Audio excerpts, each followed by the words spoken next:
الحمد لله رب العالمين وصلى الله وسلم وبارك على نبينا محمد وعلى آله وصحبه أجمعين ومن تبعهم بإحسان إلى يوم الدين أما بعد. Zahvala pripada uzvišenom Allahu gospodaru svih svjetova, salavate i salame donosimo na Allahu poslanika Muhammeda, njegovu časnu porodicu i sve plemenite ashabe.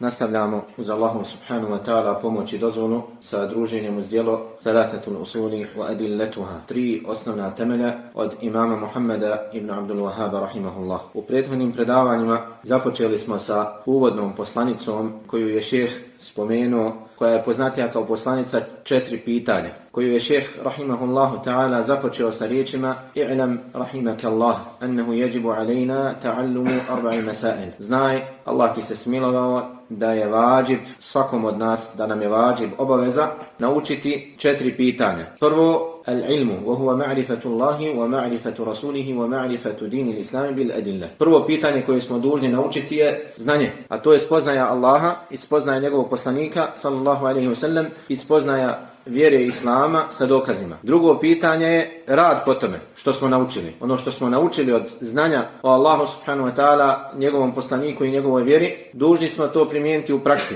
Ono što je vađib i obavezno, to nam je vađib i obaveza da primijenimo, da radimo po tome. Ono što je mustahab, to nam je pohvalno da radimo po tome. Ono što je pokuđeno nam je da radimo. Ono što je zabranjeno nam je to da radimo. Rekli smo da ima znanja koje je obavezno samo islamskim učenjacima i da dio znanja je obavezan svakom muslimanu da ga nauči. I spomenuli smo stepene ili kategorije ljudi po pitanju nerađenja po znanju. Nerađenje po znanju ima svoje stepene. Neko nerađenje po znanju je širk, kufr, veliki grijeh, mali grijeh, mekruh, dozvoljeno, pohvalno, naređeno, kao što smo spomenuli neke primjere toga. Zatim, treće pitanje koje je šejh rahimahullahu ta'ala, autor ove poslanice, spomenuo, jeste ad-da'watu ilej, to jest poziv, dava ka tome. Ka čemu?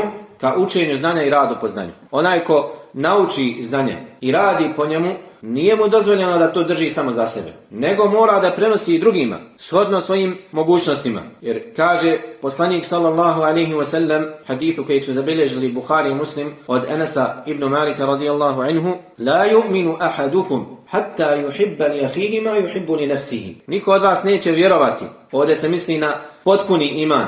Ne misli se na osnovu imana da će biti nevjernik, nego niko od vas neće biti potpuni vjernik sve dok ne bude volio svom bratu ono što voli sebi. Od ljubavi, od želje za hajrom drugima, pogotovo muslimanima, jeste da im preneseš znanje koje si ti naučio. Na prvom mjestu da ti radiš po njemu, zatim da pozivaš druge u to znanje. I da'va, poziv Allahu subhanahu wa ta'ala i njegove vjeri, je bila glavna zadaća Allahovih poslanika i vjerovjesnika, alejhimus salatu wassalam. Allah tebaraka wa ta'ala nije poslao poslanike i vjerovjesnike da bi gradili kule, da bi podizali građevine, da bi trgovali, da bi sadili, da bi ljudima olakšali život na dunjaluku, iako su to neke stvari koje su možda nužne svakom pojedincu, svakom čovjeku, ali poslanici, vjerovjesnici nisu poslati zbog toga. Allah tebaraka wa ta'ala nije ih slao zbog dunjaluka, nego ih je slao zbog ahireta, da ljudima dostave poslanice svog gospodara, da ljudima pojasne pravi put, da ih izvedu na put selameta, da im pojasne šta je to što ih udaljava od uzvišenog Allaha, šta je ono što srdi Allaha tebaraka wa ta'ala, šta je ono što izaziva Allahovu srdžbu, kao i šta je ono što ih vodi ka Allahovom zadovoljstvu, ka Allahovoj ljubavi, kako da zarade džennet, kako da se sačuvaju vatre. Pa ih je Allah subhanahu wa ta'ala slao da pozivaju svoje narode uzvišenom Allahu, da ih pozivaju da se pokore svome gospodaru, da ih podsjete na glavnu svrhu njihovog stvaranja, a to je da obožavaju Allaha. وَمَا خَلَقْتُ الْجِنَّ وَالْإِنْسَ إِلَّا لِيَعْبُدُونَ. Nisam stvorio ni džinne ni ljude osim da mi čine ibadet, da me obožavaju, Allaha tebaraka wa ta'ala. Da ih podsjete na to, da ih upozore na puteve zablude i na one koji ih odvraćaju sa Allahovog puta, neprijatelje Allaha tebaraka wa ta'ala i njegove vjere. To je bila zadaća Allahovih poslanika i vjerovjesnika, da dostave od uzvišenog Allaha poslanice ljudima. I nema sumnje da je slijeđenje Allahovih poslanika i vjerovjesnika u tome najbolje djelo na dunjaluku. Ako je to bila zadaća i misija i posao Allahu i poslanika i vjerovjesnika, onda je najbolje što čovjek može da radi, da slijedi poslanika i vjerovjesnika u njihovom poslu, u njihovoj misiji. A to je da poziva Allahu subhanahu wa ta'ala. I zato Allah Jalla wa ala naređuje Allahovom poslaniku sallallahu alaihi wa sallam da obznani svim ljudima do kojih dođe njegov poziv. Zbog čega je on poslan? Šta je svrha njegovog prisustva među ljudima? Zašto ga je Allah odabrao? Pa mu kaže subhanah: Qul hadihi sabili ad'u ila Allah ala basira. Reci, o Muhammede, o poslaniče, hadihi sabili, ovo je moj put. Želiš da znaš šta je put Allahov poslanika sallallahu alaihi wa sallam? Poslušaj ovaj ajet. Reci, obznani svim ljudima. Obznani svim ljudima. Javno, otvoreno, glasno, jasno. Hadihi sabili. Ovo je moj put. Šta je njegov put? Ad'u ila Allah. Pozivam Allahu. Pozivam Allahu subhanahu wa ta'ala. Pozivam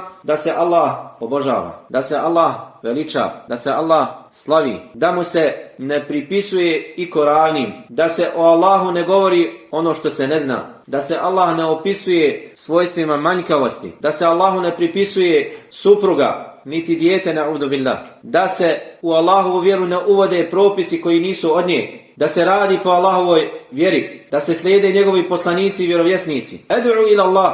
Pozivam Allahu, pozivam da se on veliča, da se slijedi njegov poslanik u ime njega, da se primjenjuje njegova vjera i da se ostavi sve što je suprotno tome. Ala basiratin, na jasnom znanju, na uputi. Ne pozivam u neznanje, ne pozivam u zabludi, ne pozivam od sebe, ne izmišljam nešto. Kul ma kuntu bid'a min ar-rusul. Ja nisam nešto novo što je se pojavilo. Prije mene su prethodili poslanici i vjerovjesnici. Ala basira, na jasnom znanju pozivam. Pozivam Allahu na znanju. Ana wa man ittaba'ani. Ja i svako onaj koji me slijedi. Što znači da je ovaj menheđ, ovaj put Allahovog poslanika sallallahu alaihi wa sallam i njegovih sljedbenika. Ana wa man ittaba'ani. Ja i oni koji mene slijede. To jest, ja pozivam Allahu na basiri, na jasnom znanju, i oni koji mene slijede pozivaju Allahu na jasnom znanju. I kaže šejh Muhammed ibn Abdul Wahhab, autor ove poslanice, na drugom mjestu u dijelu Kitabu Tauhid, kada je spomenuo ovaj ajet u jednom od poglavlja, kaže na kraju, ovdje je napomena da dava biva iskreno radi Allaha, da se poziva Allahu i da bude iskreno i da bude na znanju. Za razliku od mnogih koji u vanjštini pozivaju Allahu, ali pozivaju sebi. Kaže, ovdje je napomena. Dobro se pripazi, o ti koji se baviš davom, a svaki musliman treba da bude daja shodno svojim mogućnostima. O ti koji pozivaš Allahu, pripazi se toga da pozivaš sebi. Da govoriš da pozivaš Allahu i javno to tvrdiš, ali ne pozivaš Allahu, nego pozivaš sebi. Pozivaš sebi da ljudi tebe slijede, a ne Allahovog poslanika sallallahu alejhi ve sellem. Da tebe hvale, da tebe veličaju, da prema tebi pokazuju prstima, da tebe uzdižu. Pozivaš sebi da imaš dunjalučku korist od dave. Ja i onaj koji mene slijedi. Ja i onaj koji mene... Ana wa man ittaba'ani. Ja i onaj koji mene slijedi. Pozivamo Allahu na znanje. Što znači da je glavno svojstvo, glavna osobina daje znanje. Nema pozivanja bez znanja. Onaj ko nema znanja, kako kaže Omer ibn Abdulaziz, rahimahullah, napravit će više štete nego što će napraviti koristi. I vidimo kako je šejh, rahimahullah, poredao ova pitanja po redoslijedu. Prvo naučiš, radiš po tom znanju i onda pozivaš. Kao što će na kraju ove poslanice spomenuti dokaze za to. Zatim kaže, wa subhanallah, wa ma ana minal mušrikin. I neka je slavljen Allah, neka je daleko uzvišen od svega onoga što njemu ne dolikuje, subhanahu wa ta'ala. Wa ma ana minal mušrikin. Ja nisam od onih koji Allahu čine širk. Nisam od mušrika. Što znači da je od svojstava daje na prvom mjestu da poziva Allahu, da je iskren u svojoj davi, u svom pozivu, u činjenju dave. Zatim da poziva sa znanjem, na uputi. Zatim da u tome slijedi Allahov poslanika sallallahu alejhi ve sellem, da slijedi njegov put, njegov sunnet. Ana wa man ittaba'ani. Ja i oni koji mene slijede. Znači da daja je od onih koji slijede sunnet, koji se prvi okitio praktikovanjem sunneta u praksi. Wa subhanallah. I da je daja od onih koji javno slave veličaju Allaha subhanahu wa ta'ala. Koji koriste svaku priliku, svaku situaciju da o Allahu govore i da Allaha veličaju. I kada neko opiše Allaha ili Allahu pripiše ono što njemu ne dolikuje, da Allaha slave i veličaju i da Allahu subhanahu wa ta'ala negiraju te manjkavosti i ono što mu ne dolikuje. Zatim da javno obznane da nisu od onih koji čine širk. Musliman daja ne stidi se svoje pripadnosti islamu. Javno govori ja sam musliman, ja nisam mušrik. Koristi priliku svaku da se odrekne širk i mušrik. Nisam od onih koji čine širk, niti sam sa takvima. Niti takve podržavam. Niti želim ići tim putem. I moliš Allaha da te udalji od njihovog puta, od puta mušrika. Pogotovo kada čine širk. Nisu u njihovom prisustvu kada čine širk. I zato poslanik sallallahu alejhi ve sellem kada mi neko spomenuo njegovom prisustvu ono što ne dolikuje, da opiše Allaha subhanahu wa ta'ala nečim što ne dolikuje ili da kaže nešto Allahove vjeri što nije istina, njegova reakcija bi bila subhanallah, slavljen neka je Allah. Kada su neki od ashaba koji su tek prihvatili islam, pa bili prije bitke na Huneinu, prolazili pored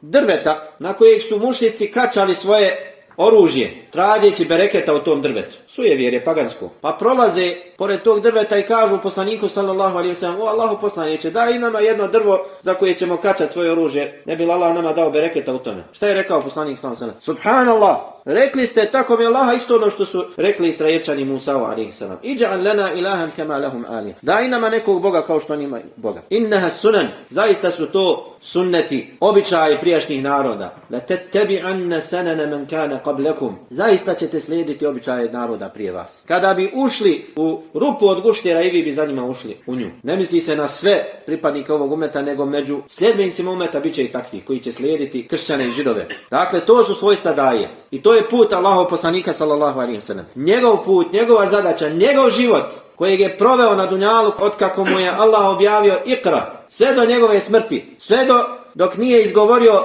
fir rafiqil a'la, u uzvišenom društvu kod Allaha subhanahu wa ta'ala, i ispustio svoju dušu, svoj život je proveo pozivajući Allah. Svaki trenutak, svaki djelić svog života je proveo u davi. Otkako ga je Allah poslao 23 godine, sve do smrti. Nije pozivao, kao što smo rekli, da se grade kule, niti se petljao ljudima u njihov dunjaluk, niti se bavio trgovinom, niti se bavio zemljoradnjom, niti stočarstvom. Ništa od dunjaluka ga nije zanimalo, osim ono što je bilo neophodno. Šta više, Allah subhanahu wa ta'ala dao mu je opskrbu, وَجُعِلَ رِزْقِي تَحْتَ ظِلِّ رُمْحِ, i data mi je opskrba pod sjenom mog koplja. Džihad na Allahom putu je bio sebeb njegove opskrbe. A rekli smo da džihad ima više vrsta. Na prvom mjestu je džihad sa znanjem, sa riječima, sa jezikom, zatim džihad sa imetkom i na kraju džihad sa oružjem. I poslanik sallallahu alejhi ve sellem vodio je sva tri ova džihada, otkako ga je Allah poslao. Na početku sa jezikom, a na kraju Allah subhanahu wa ta'ala naredio mu je da uzdigne i sablju istine, da bi njome pozivao one koji se ohole i koji se suprotstavljaju Allahove vjeri i koji odvraćaju od Allahovog puta. To je bila misija i život Allahovog poslanika sallallahu alejhi ve sellem i svih poslanika i vjerovjesnika prije njega. Poziv Allahu, dava. I to treba da bude misija svakog muslimana. To treba da bude njihov život. Da pozivaju Allahu, da idu stopama Allahovog poslanika sallallahu alejhi ve sellem. I takvi su bili ashabi. Takvi su bili ashabi. Od prvog do zadnjeg. Pozivali Allahu subhanahu wa ta'ala. Iako su se bavili dunjalukom onoliko koliko je neophodno, ali nije ih to odvratilo od toga da budu daje. Da prenesu ono što su naučili od znanja. I poslanik sallallahu alejhi ve sellem govorio bi im, odgajao je na tome najbolju generaciju svih ljudi: "Bellighu anni walau aje." Prenesite od mene pa makar jedan ajet. Prenesite od mene pa makar jedan ajet. I Allah subhanahu wa ta'ala opisao je tu generaciju: "Kuntum khayra ummatin ukhrijat lin-nas." Vi ste najbolji narod koji je izveden ljudima, koji se pojavio među ljudima. Ko ashabi Allahov poslanika sallallahu alejhi ve sellem. Ta'muruna bil ma'rufi wa tanhauna 'anil munkar wa tu'minuna billah. Naređujete dobro i odvraćate od zla. I vjerujete u Allah. Zbog čega su bili najbolji narod? Naređivanje dobro, odvraćanje od zla. Nakon imana. I onaj ko želi da uđe u značenje ovog ajeta, da ga obuhvati hajr koji je spomenut u ovom ajetu, neka ide za stopama ashaba, pozivajući na dobro, odvraćajući od zla. I onaj koji se bavi davom, koji poziva drugi Allahu subhanahu wa ta'ala shodno svom znanju, svojim mogućnostima, njegova nagrada je ogromna kod Allaha subhanahu wa ta'ala. To je najbolji čovjek kod Allaha. Njegov govor je najbolji govor. Kaže Allah tebaraka wa ta'ala: وَمَنْ أَحْسَنُ قَوْلًا مِمَّنْ دَعَا إِلَى اللَّهِ وَعَمِلَ صَالِحًا وَقَالَ إِنَّنِي مِنَ الْمُسْلِمِينَ. Ko bolje govori? Ko bolje govori? Mimmen da'a ila Allah. Od onog koji poziva Allah. Ko bolje govori? Niko. Ovdje je pitanje kako je ne treba odgovor. Pitanje sa čuđenjem. A ko je taj ko bolje govori? Nema. Od onog koji poziva Allah. Wa amila salihan, i radi dobra djela. Wa qala innani minal muslimin. I govori, ja sam zaista od muslimana. Iako neki mufessiri, prenosi se od dijela učenjaka iz generacije Selefa, da su protumačili da se ovaj ajet odnosi na mujedina, na muedvina, ono koji uči ezan, da je on onaj koji poziva Allahu subhanahu wa ta'ala. Ali je ispravno, kako kaže Hafid ibn Kathir, da ovaj ajet je općenit. Odnosi se na svakog onog koji poziva Allah, da je on onaj koji najbolje govori, čiji govor je najbolji govor. Svako onaj koji poziva Allahu svojim riječima, svojim primjerom lijepim, svojim djelima, on je od onih koji Allah subhanahu wa ta'ala pohvalio u ovom ajetu. I zato Allahu poslanik sallallahu alaihi wa sallam u mnogim hadithima istakao je veliku nagradu onih koji pozivaju druge u hajr. Hadithu Abu Hurajre radijallahu anhu, koji je zabilježio Imam Muslim u sahihu, kaže poslanik sallallahu alaihi wa sallam: "Man da'a ila huda kana lahu min al-ajri mithlu ujuri man tabi'ahu la yanqusu dhalika min ujurihim shay'an." Onaj koji poziva u uput, takav ima nagradu svih onih koji ga budu slijedili u tome, bez da se njima umanji njihova nagrada. Onaj ko poziva na pravi put, poziva uput, ima nagradu svakog onog koji mu se odazove i koji ga u tome slijedi do sudnjeg dana, a njima se neće umanjiti njihova nagrada. Podučiš čovjeka nekom propisu, podučiš ga suri Al-Fatiha i on uči tu suru Al-Fatiha i on poduči svoje dijete i njegovo dijete poduči svoje dijete i njegovo dijete poduči svoje dijete. 20-30 generacija imaš nagradu svakog onog koji prouči svaki harf. Kome god si bio sebe da nauči suru Al-Fatiha. Svaki harf koji prouči imaš nagradu. Sve do sudnjeg dana dok se taj lanac prenosilaca nastavlja. Neka 20, 30, 40 generacija ti si bio prvi u nizu. Imaš nagradu svih onih koji uče suru Al-Fatiha. I zato je apsurdno ono što neki kažu: hajmo obaviti umru za Allahovog poslanika sallallahu alejhi ve sellem. Hajmo proučiti hatmu za poslanika sallallahu alejhi ve sellem. Hajmo neki sevap njemu pokloniti. Miskinu, sve što ti radiš, poslanik sallallahu alejhi ve sellem ima nagradu toga, jer te on podučio tome. Svaki harf Kur'ana koji prouči svaki pripadnik ovog ummeta od vremena poslanika sallallahu alejhi ve sellem pa do sudnjeg dana, poslanik sallallahu alejhi ve sellem ima nagradu toga. Svaki harf koji svi mi proučimo i ostali muslimani, od prvog do zadnjeg, poslanik sallallahu alejhi ve sellem ima nagradu toga. Ti umru koju obaviš, on ima nagradu toga, zato što te on tome podučio. Kao i ashabi koji su prenijeli do nas te sunnete i propise. Zato u ovom hadithu kaže poslanik sallallahu alejhi ve sellem: onaj koji poziva u uputu, koji poziva na pravi put, ima nagradu svih onih koji ga u tome budu slijedili, bez da se njima umanji njihova nagrada. Njima neće se umanjiti nagrada za njihove ibadet, ali ti ćeš imati svoju nagradu i njihovu nagradu. Pogledajte vrijednosti bavljenja davom. Hadith od Ebu Mas'uda al-Ansarija radijallahu anhu, koji je također zabilježio Imam Muslim, kaže poslanik sallallahu alejhi ve sellem: "Men dalla ala khair falahu mithlu ajri fa'il." Onaj ko uputi drugog na khair ima nagradu onoga koji radi taj. Uputiš nekoga na khair, preneseš mu hadith, preneseš mu ajet, podučiš ga nekom propisu, ispraviš neko njegovo pogrešno razumijevanje ili grešku u njegovim djelima, imaš nagradu za to. A kakva je nagrada tek ako ti budeš sebeb njegovog kretanja pravim putem? Ti ga pozoveš na pravi put. Budeš ti sebeb da primi islam, prihvati islam ili krene pravim putem preko tebe. Hadith od Sahla ibn Sa'ada radijallahu anhu, Sahl ibn Sa'ad as-Sa'idi, koji su zabilježili Buhari i Muslim, poslanik sallallahu alejhi ve sellem rekao je u noći uoči bitke na Hajber: "La u'tiyanna ar-rayata gadan rajulan yuhibbu Allaha wa rasulahu wa yuhibbuhu Allahu wa rasuluhu." Sutra ću zastavu predati čovjeku koji voli Allaha i njegovog poslanika i kojeg voli Allah i njegov poslanik. Yaftahu Allahu ala yadihi. Allah će dati pobjedu preko njega. Ashabi više puta pokušali da osvoje tvrđave Hajberu, nisu uspjeli. I onda poslanik sallallahu alejhi ve sellem kaže u noći uoči osvajanja Hajbera: sutra će nam Allah dati pobjedu. I ovu zastavu ću dati sutra čovjeku preko kojeg će Allah subhanahu wa ta'ala dati da osvojimo tvrđave Hajbera. Fabata an-nasu yadukuna laylatahum ayyuhum yu'taha. Pa su ljudi muslimani proveli noć razmišljajući kome će biti data zastava. Kaže Omer radijallahu anhu u drugoj predaji, također u sahihu: nikada nisam poželio u životu da budem ja emir u vojsci, da mi pripadne zastava, da ja povedem vojsku, osim te noći. Nikada nisam poželio, jer je to odgovornost. Ali te noći kada je rekao ovo što je rekao poslanik sallallahu alejhi ve sellem, da će dati zastavu čovjeku koji voli Allaha i poslanika. Svi mi volimo Allaha i poslanika. Nije to prava počast. Mi svi volimo Allaha i poslanika, ali je počast da tebe voli Allah i njegov poslanik. Niste tome začudili ashabi. Čovjeku koji voli Allaha i poslanika, onaj koji ne voli Allaha i poslanika nije musliman, ali kojeg voli Allah i njegov poslanik, to je ono što bi svi poželili, da znaju da ih voli Allah i poslanik. Pa su ljudi proveli noć razmišljajući i polemišujući, raspravljajući ko bi mogao da bude taj čovjek kojim će dati poslanik sallallahu alejhi ve sellem zastavu. Vidite ashabe radijallahu anhu, umorni, iscrpljeni, ranjeni, pokušavaju više puta da osvoje zidine, da ih probiju, nisu bili mogućnosti. Nije im se dalo. I onda kada je rekao poslanik sallallahu alejhi ve sellem ovo što je rekao, nisu mogli zaspati tu noć. Od želje za hajrom, da budu od onih koji voli Allah i njegov poslanik, nisu mogli proveli noć razmišljajući o tome. Kada su osvanuli, nakon što su klanjali sabah, poslanik sallallahu alejhi ve sellem kaže: "Ejna Ali ibn Abi Talib?" Gdje je Ali ibn Abi Talib? Kažu mu: "Allahu poslanice, razbolio se, ima bolest u očima, ne može da gleda." Ali radijallahu anhu zakasnio je za ashabima kada su krenuli na Hajber. Pa je došao među zadnjima, zato što se razbolio prije nego je krenuo na Hajber. Pa je poslanik sallallahu alejhi ve sellem naredio da bude doveden Ali radijallahu anhu. A kada je došao, pljucnuo mu je oči i dovio za njega da ga Allah izliječi. Kaže: "Fa bara'aka an lam yakun bihi wajh." Progledao je, ozdravio u istom trenutku kao da se nije bio razbolio. U istom trenutku ozdravio mu oči. Progledao. Pa ga poslanik sallallahu alejhi ve sellem šalje prema Židovima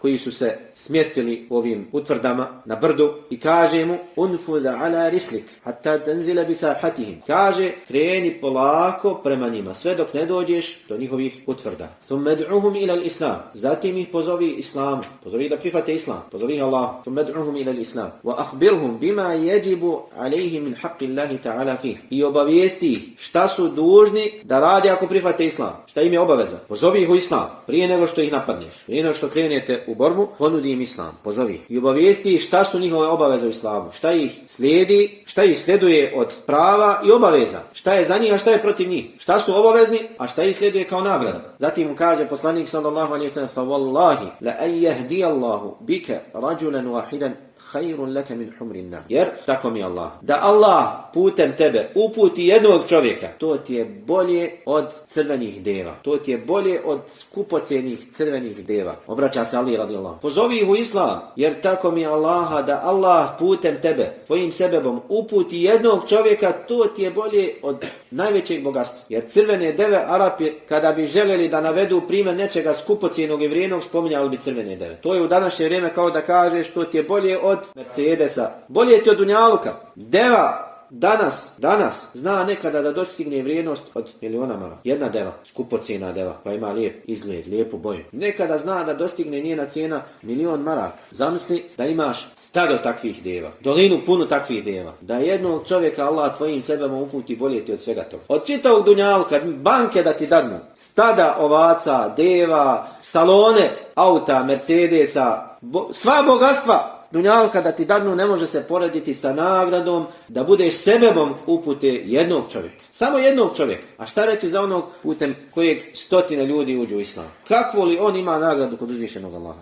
Samo jednog čovjeka da Allah uputi tvojim sebebom. To ti je bolje od čitavog dunjaluka. I ovaj primjer nije primjer, precizan primjer s kojim se želi tačno napraviti poređenje. Nego poslanik sallallahu alejhi ve sellem pokušava nam približiti vrijednost dave. To ti je bolje od crvenih deva. Mogao da kaže to ti je bolje od čitavog dunjaluka. To je značenje toga. Bolje ti od dunjaluka i svega što je na dunjaluku. Nema te vrijednosti, tog bogatstva koji se može zamijeniti sa tim da Allah uputi preko tebe jednog čovjeka. Nema nečeg što može biti bolje za tebe. Kad bi ti neko dao zgradu, kulu, auta, račun sa milionima, ne može se porediti sa tim kad Allah te počasti da jedan čovjek uđe u Allahu vjeru tvojim sebebom. Pogledajte vrijednosti dave, poziva Allahu subhanahu wa ta'ala. I zamisli, jednog čovjeka pozoveš, pa taj čovjek pozove drugog, pa taj drugi pozove trećeg i desetine ljudi tvojim sebebom uđu u Allahu vjeru. Koliko danas nagrade imaju ashabi Allahu poslanika sallallahu alejhi ve sellem koji su dostavili Allahu vjeru i na istok i na zapad. Nisu sjedili u džami i zikrili, donosili tesbih, učili Kur'an i rekli ne zanima nas onaj koji je skrenuo sa pravog puta, ne gori u džehennemu. Nego pored toga što su ibadetili Allahu, jedan dio svog života posvetili su i pozivanju uzvišenom Allahu. I zato nema tog sufizma u islamu, kao što rade derviši, sjednu u tekiju i tvrde da zikre, a ne interesuje šta se dešava oko njih. Nema tog isposništva u islamu. U islamu učiš, radiš po znanju i pozivaš druge. Pozivaš druge. A oni danas neće takve muslimane. Oni hoće modifikovane, evropske, savremene muslimane koji se uklapaju u sve savremene tokove, koji kite jelke uz druge i koji slave praznike tuđe i koji se stide reći za sebe da su muslimani. Takve oni muslimane hoće danas, koji znaju, rade, ali za sebe, ne pozivaju drugi. I zato ovo udara u srž sekularizma. Srž sekularizma. Ta ideologija koja se suprotstavlja islamu u potpunosti. Sekularizam. Šta znači sekularizam? Bogu Božije, a državi državno. Čovjekova, a Bogu Božije. Neuzubilna. Vjera je u džamiji. Vjera je u džamiji, i ispred džamije, i iza džamije, i u gradu, i na mjesecu, i na Marsu, i na svakoj planeti. Vjera na svakom mjestu. Nećete strpati vjeru samo u džamiji. Musliman živi po šerijatu na svakom mjestu. U svojoj kući, u svojoj avliji, u džamiji, ispred džamije, musliman živi po šerijatu. Ne krši musliman, ne pravi nerijed na dunjalku. Zna se musliman ponašati u nevjerničkoj zemlji. Zakon donosi Allah te baraka wa ta'ala, niko drugi. Allah je onaj koji je zakonodavac. On propisuje. Čovjek se danas uzdigo, uzoholio, on će umjesto Boga da propisuje zakone. Ja ću propisati, taj Božji zakon nije kako treba, ja ću doći sa boljim zakonom. Imam ja bolji zakon od toga. Koji je bolji zakon? I zato svake godine mijenjaju zakone. Allahov zakon se ne mijenja do sudnjeg dana. I ne mogu doći sa jednim zakonom koji je bolji. Mogu samo doći sa zakonima koji je bolji za njihove strasti. Da mogu više krasti i obmanjivati ljude i varati, sa takvim zakonima dolazi. A koji može biti zakon bolji od Allahovog zakona? Nema tog zakona koji može biti bolji, ispravniji, pravedniji, milostiviji od Allahovog zakona. I ta borba između istine i laži neće stati do sudnjeg dana. Uvijek će biti skupina, kao što smo spominjali hadise o tome, koja će biti postojana, ustrajna na istini, koji će pozivati Allahu subhanahu wa ta'ala i njegove vjere. To su islamski učenjaci i oni koji njih slijede. Zato pozivanje drugih u hajr, to je put poslanika i vjerovjesnika i njihovih sljedbenika. Onaj ko se ne bavi davom, draga braćo, takav nije na putu Allahovog poslanika sallallahu alejhi ve sellem. Nije svačije da daje fetve, nije svačije da bude kadija. Nije svačije da drži predavanja, da tumači ajete i hadise. Neko će govoriti, drugi će zapisati, treći će prenijeti, četvrti će štampati knjigu, peti će svojim primjerom kao dobar trgovac pokazivati ljepotu islama. Ali svako mora da dostavi od ove Allahove vjere onoliko koliko je mogućnost. Prenesite od mene pa makar jedan ajet, kar jedan hadis, jedan propis. Kaže Allahu poslanik sallallahu alejhi ve sellem u hadisu koji je zabilježio imam Tirmidhi od Ibn Mas'uda radijallahu anhu. Nadara Allahu imra'an sami'a minna shay'an faballaghahu kama sami'a farubba muballaghin aw'a min sami'. Allah prosvijetlio lice čovjeka, činio njegovo lice svijetli, da blista. Dovi poslanik sallallahu alejhi ve sellem da Allah prosvijetli lice svakog onog koji čuje od nas nešto. Poslanika sallallahu alejhi ve sellem. Pa dostavi onako kako je čuo. Jer možda onaj do koga dostaviš bolje razumije od onog koje je čuo. Čak i ako ne razumiješ nešto od propisa, prenesi onako kako si čuo. Prenesi do drugog. Pa onaj do koga preneseš, on možda to bolje razumije od tebe. Ali da tebi je da zapamtiš i preneseš do drugog. Pogledajte vrijednosti. Da Allahu poslanik sallallahu alejhi ve sellem nije spomenuo druge vrijednosti za one koji se bave učenjem haditha poslanika sallallahu alejhi ve sellem i prenošenjem haditha drugima, da nije spomenuo druge vrijednosti osim ove, bilo bi dovoljno. Allah učinio svijetlim, blistavim lice čovjeka koji čuje od nas nešto, zapamti jedan hadis, čuje jedan hadis i dostavi ga onako kako je čuo. A šta reći tek kada bi ga zapamtio, naučio njegovo značenje, tumačenje i prenio drugom. Još veća nagrada, još veći nur, još veći nur. Onaj ko se bavi davom mora da prilikom pozivanja drugih bude oprezan, da poziva sa znanjem i da poziva ljude po prioritetima, da poreda prioritete u davu, da počne sa onim što je najbitnije, zatim ono što je manje bitnije od toga, ono što je bitno i tako. Da ne počinje sa onim što je manje bitno, a zapostavlja ono što je bitnije kada poziva druge. Pozivaš čovjeka u islam i govoriš mu o hadžu, a preskočiš namaz. Preskočio si prioritet. Čovjeku koji čini širk, obožava kabur, pozivaš ga i podučavaš ga propisima misvaka. On ne zna da zbog toga što radi izlazi iz vjere. Počinješ s onim što je najbitnije. Moraju se prioriteti poredati. Zatim moraš, kada pozivaš druge, pored toga što pozivaš sa znanjem, pozivaš ih u ono što je najbitnije, moraš da znaš na koji način da ga pozivaš. Da znaš stanje onog kojeg pozivaš i da primjeniš mudrost u pozivanju. Kako kaže Allah subhanahu wa ta'ala: Ud'u ila sabili rabbik bil hikmeti wal maw'izati al-hasana wajadilhum billati hi ahsan. Pozivaj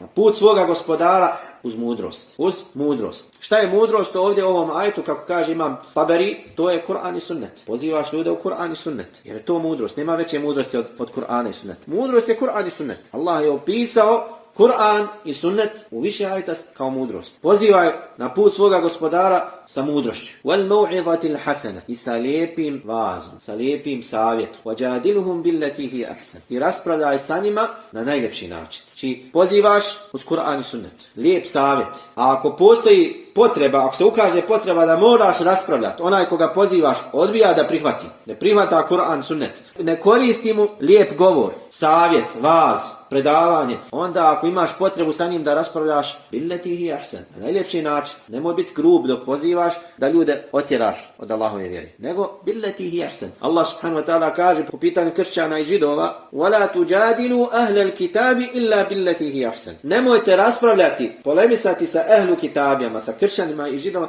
illa billati hi ahsan, osim na najljepši način. Onaj ko poziva muslimana, preče je da sa njim raspravlja na još ljepši način od ovog načina kojeg je Allah naredio da primijenimo kada su u pitanju kršćani i židovi. Ako nam je Allah naredio da sa kršćanima i židovima, sa ehlu kitabijama raspravljamo na najljepši način, onda muslimane kada pozivaš u Allahovu vjeru da ostave neke grijehe ili da rade ono što su ostavili od Allahove vjere, da se pokori Allah subhanahu wa ta'ala u izvršavanju obaveza, preče je da sa njima se raspravlja na još ljepši način. وَلَا تُجَادِلُوا أَهْلَ الْكِتَابِ إِلَّا بِالَّتِي هِيَ أَحْسَنُ. Nemojte raspravljati sa ehlu kitabijama osim na najljepši način. إِلَّا الَّذِينَ ظَلَمُوا مِنْهُمْ. Osim onih koji su zalimi među njima. To su, kako kažu mufesiri, oni koji ratuju protiv nas. Sa njima nema rasprave. Dok ehlu kitabija koji ne ratuje, koji nije u ratu sa nama, sa njima raspravljamo na najljepši način. Dakle, kada pozivaš druge, moraš prvo ti da naučiš ono što pozivaš. Zatim da pozivaš po prioritetima. Da počneš sa najbitnijim stvarima. A najbitnija stvar je tauhid. Ispovjedanje jednoće Allahu subhanahu wa ta'ala. Vjera u Allaha. Da popraviš njegovu vjeru u Allaha. Ako je tu zakazao, ako je skrenuo sa pravog puta kada je u pitanju vjera u Allaha, ne koristi mu ni namaz, ni zekat, ni post, ništa drugo. Ako nije očistio svoje vjerovanje od širka, od kufra, ništa mu ne koristi od dobrih djela. Zato počinješ sa tauhidom. Pozivaš drugog u islam, na prvom mjestu pozivaš tauhid, iman, napuštanje širka i svega onoga što narušava ispravno vjerovanje, ono što nagriza ispravno vjerovanje. Zatim ideš nakon toga, pozivaš u namaz. Po redoslijedu najbitnije stvari u islamu. Ne preskačeš bitnije stvari da bi pozivao ono što je manje bitno, nego počinješ sa prioritetima. Zatim, a to je vezano za ovo što smo spomenuli, da znaš stanje onog kojeg pozivaš. Da znaš stanje onog kojeg pozivaš. Ako je čovjek kojeg pozivaš grub, osor, nije ispravno da koristiš sa njim grub metod. Moraš da mu priđeš blago. Ako je čovjek kojeg pozivaš blag i ti mu se obratiš blago, neće od tebe primiti, moraš da budeš malo grublji sa njim. Jer nisu ljudi svi na istom stepenu. Imaš ljudi kojima kada lijepo kažeš ne prihvata od tebe. Moraš da zagalamiš na njega da prihvati. Imaš ljudi koji kada ga plašiš sa džehennemom, sa vatrom, bježi, ne možeš to da sluša, prepadne se. Moraš mu pričati o džennetu da bi ga